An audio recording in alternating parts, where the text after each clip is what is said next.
Today was a really tough day for me. I was out shopping for school clothes for Zoe, and these poor guys come up to me in black masks and black hoods and all that stuff. I think the Antiqua or whatever the hell they're called. It was probably Hester and his crumb. Storage Wars legend. Darrell Sheets built an empire on forgotten trash, but the final tally of his estate has completely blindsided his inner circle. Rumors of hidden cash and secret investments have turned his family against each other in a bitter battle for control. The gambler played his cards close to his chest, but the jaw-dropping truth about his net worth has officially shattered the family's united front. Did Darrell secretly stash away his biggest jackpot yet? Who is getting cut out of the ultimate payout? Join us as we expose the shocking betrayals over his secret fortune. The man who gambled everything. Before Darrell Sheets was a television star, he was a nobody with a good eye and an iron stomach. He started hunting storage units long before it was fashionable, long before cameras showed up and turned the business into entertainment.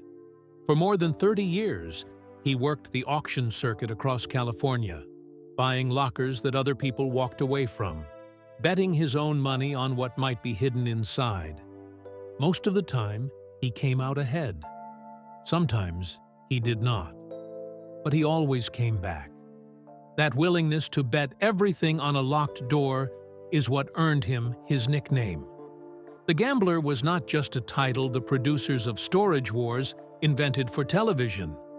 It was the most accurate description of how Darrell Sheets actually lived.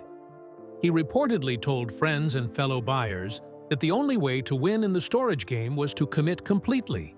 Go in high, trust your instincts, and never let the other bidders smell fear.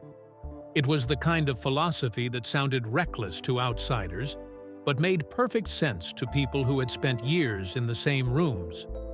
When Storage Wars launched on A&E in 2010, Darrell was one of its original cast members. The show followed professional buyers bidding on abandoned storage units in California, where lockers can be auctioned off when rent goes unpaid for 36 days. Darrell was already a veteran of the real-world version of that business. The cameras did not change how he operated. They just gave millions of people a front-row seat to watch it happen. He appeared in over 160 episodes over the course of his run on the show, becoming one of its most recognizable faces. His son Brandon joined the cast alongside him, and for a period it looked like the Sheets family was building something that could last a generation. The show was pulling big ratings, the brand was growing, and Darrell was at the center of all of it. Nobody watching those early seasons could have predicted how differently the story would end. But the fortune Darrell was building on screen was only part of the picture, and the part nobody could see was already starting to take shape. The score that defined his career. Every treasure hunter has a story. The one big find that separates them from every other person working the same circuit. For Darrell Sheets, that moment came in 2012, and it was the kind of score that made storage hunters across the country rethink what was possible. Darrell paid $3,600 for a storage locker that, by all appearances, looked like a long shot. But inside, buried among the clutter, was a collection of paintings by Mexican artist Frank Gutierrez. When the collection was appraised, the total came in at around $300,000, making it one of the most expensive finds in the history of the show. For a $3,600 bet, it was one of the most profitable single finds in the history of reality television. That single score completely flipped how the storage community looked at Darrell. Before that day, the Gambler was just a cheap nickname. Afterward, it was a warning label. He dropped a massive chunk of cash on a locked unit with zero clues inside, knowing full well that losing would absolutely ruin him. Instead, he walked away with $250,000 in pure profit. It is the exact kind of reckless stunt people still gossip about years later. Risking an entire life savings on a dusty box full of someone else's abandoned garbage and actually winning is wild. It is almost disappointing that such a terrible financial decision paid off so well.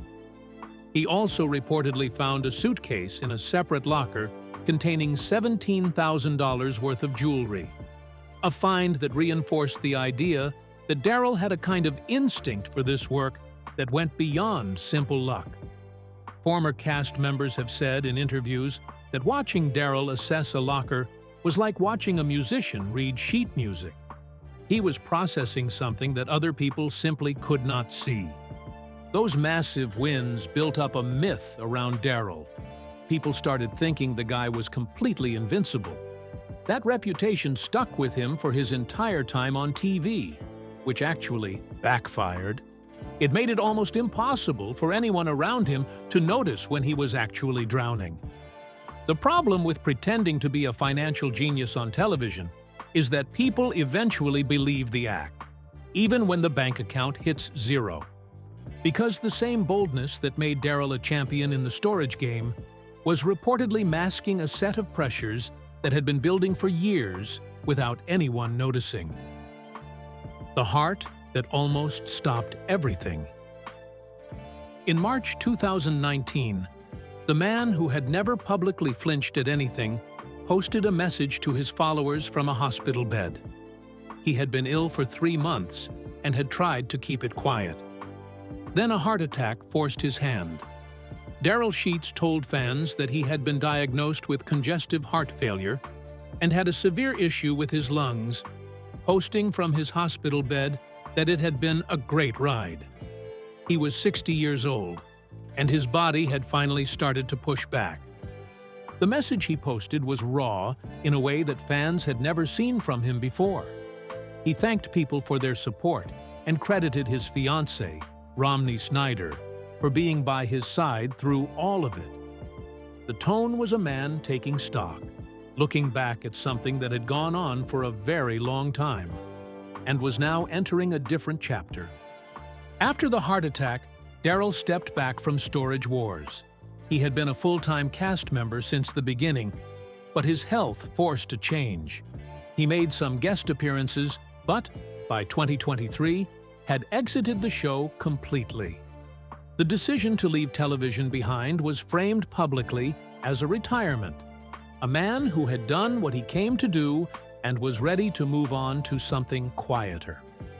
He moved to Lake Havasu City, Arizona, and opened an antique store called Havasu Show Me Your Junk. The business let him stay connected to the world of buying and selling without the cameras and the competitive pressure of the auction floor. Friends who visited him there reportedly said he seemed to enjoy it. He was still doing what he loved, just on a smaller scale. Insiders later admitted that going from a TV star back to a regular small business owner was a brutal reality check. The massive paychecks stopped. The cameras disappeared. The guy who based his entire personality on taking massive financial risks was suddenly stuck in a world where the glory days were officially over. Turns out that when the cameras stop rolling, buying abandoned trash isn't a glamorous lifestyle choice anymore. It is just a sad chore. What came next was something that nobody who had watched Darrell Sheets his entire career could have prepared themselves for. The fortune no one could account for. When Darrell Sheets died, the first question people started asking was about money. He had been on a hit television show for over a decade. He had made legendary finds. He had built a brand. What exactly had he left behind? And who was going to get it? Reports about his net worth vary significantly. Celebrity net worth places the figure at $2 million at the time of his death, while other financial trackers suggest the number could be as high as $4 million, factoring in private resale deals, collectibles income, and antique business earnings that never made it into public records. The gap between those two figures is itself a story. It suggests that a meaningful portion of Darrell's financial life had never been visible to the public or the press. Darrell is survived by his son Brandon, who appeared alongside him on Storage Wars, his daughter Tiffany, his ex-wife Kimber, and his grandchildren, including Zoe, Adeline, and Layden. While no official confirmation of who inherits the estate has been made public, legal experts familiar with estate law have noted that in the absence of a clear will, assets would typically flow to direct descendants. Sources close to the family have reportedly said that the process of sorting out what Darrell left behind was more complicated than anyone expected. What made the situation more unusual was a deal that Darrell allegedly made in the final days before his death. Former cast member Dusty Riach revealed that Darrell had recently sold an estate collection for $50,000, despite originally asking $125,000 for it, describing the decision as 110% fully out of character. The details of that transaction reportedly left people close to Darrell deeply uneasy when they reflected on it after his death. The picture that was emerging was of a man who had spent the last months of his life quietly settling his affairs, letting go of things he would normally have fought for, and preparing for an ending that his family and friends had not seen coming. And layered underneath all of it was a story that his fellow cast members were only beginning to piece together after he was gone. The cyberbullying that hunted his final months. On the day that Darrell Sheets died, his Storage Wars co-star Renee Nzoda posted a video to Instagram that reframed everything. Nzoda said that Darrell had been dealing with intense cyberbullying in the period leading up to his death, that a specific individual had been targeting him relentlessly online, and that Darrell had been posting about it publicly. The fact that he had gone public with it suggested the harassment had been going on long enough to push him toward desperation. Laura Dotson, another cast member, told reporters that Darrell had been terrified in the final weeks of his life. She said he feared for his safety and had expressed that fear to people close to him. She also recalled Darrell having a strong reaction years earlier when a friend of his had died by suicide, saying that he could not understand how anyone could reach that kind of darkness. The memory of that conversation made what happened to him even harder for those around him to process. The Lake Havasu City Police Department confirmed it was aware of the cyberbullying allegations and that they had become part of an active investigation. Darrell's phone was submitted for forensic analysis, and police stated that results were pending.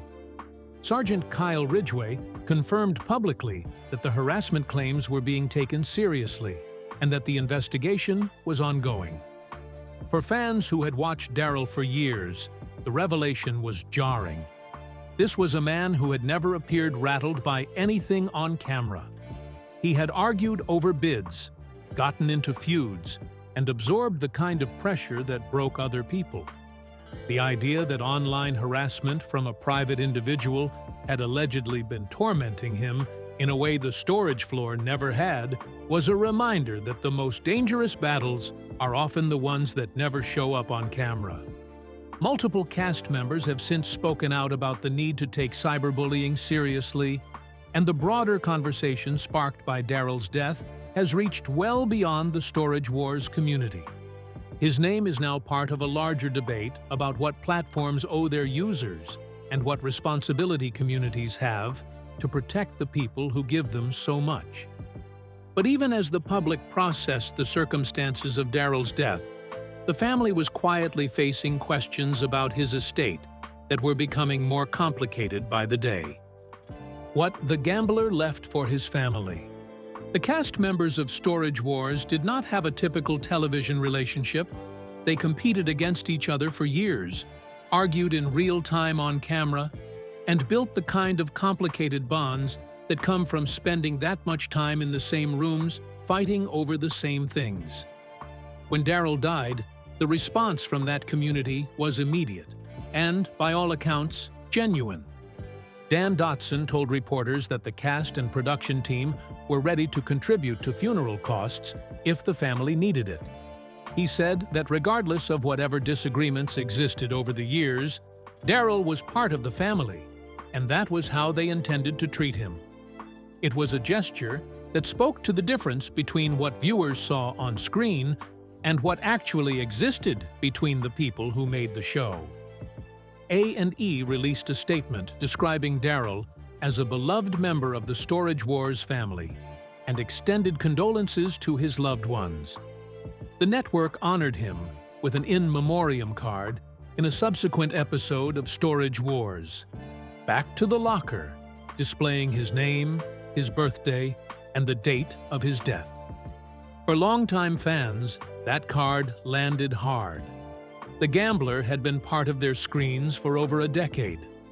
Darrell Sheets, who had appeared alongside his father on the show, has not made extensive public statements about the inheritance or the estate.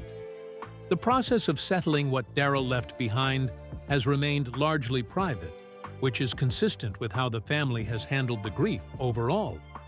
Sources close to the situation have allegedly told outlets that the emotional weight of everything that came out after Darrell's death made the financial questions feel secondary, at least in the immediate aftermath. What is clear is that Darrell left behind real assets. A business he had built from scratch in Arizona, collections that had appreciated over decades, and a television legacy that continues to generate income through streaming. Whether the full value of what he left matches the higher estimates or the lower ones, the family he leaves behind has something tangible to hold on to. What they cannot hold on to is the man himself. And the legacy that Darrell built over 30 years of gambling on locked doors raises a question that nobody in the storage hunting world has been able to fully answer. The legacy of a man who bet on everything. Storage Wars is still on the air. The current lineup looks nothing like the original crew. The show changed the exact way every reality television circus does, where the cast gets swapped out and the formula outlasts the actual people. However, the internet arguments that started after Darrell died prove his absence is a lot different than someone simply failing to renew a contract. Reality TV treats people like disposable plastic forks, but it turns out replacing the guy who anchored the entire train wreck is a lot harder than just hiring a new actor to yell at old boxes. Dave Hester, a longtime co-star who famously feuded with Darrell on and off camera for years, has spoken about the show continuing and honoring what was built. Cast members including Brandy Passante and Mary Padian paid tribute publicly, with Passante saying she was at a loss for words and Padian writing that he would be missed. That kind of response would not have surprised Darrell, who understood that the auction keeps moving whether you are in the room or not. What Darrell built over the course of his life is harder to put a number on than a net worth estimate. He helped legitimize a profession that most people had never heard of before Storage Wars. He helped turn storage hunting into a cultural phenomenon that spawned multiple copycat shows, millions of casual fans, and an entire generation of people who started going to auctions on weekends because they had watched Darrell make it look like the most exciting thing in the world. That influence does not show up on a balance sheet. The guy also proved something about risk that had zero to do with cash. He showed that gambling on total mystery, running toward chaos instead of away from it, was somehow a functional way to make a living. Every single rusty lock he broke off was just another reminder that the unknown was worth the price of admission. That exact mindset hit home for people who did not know a thing about the storage business.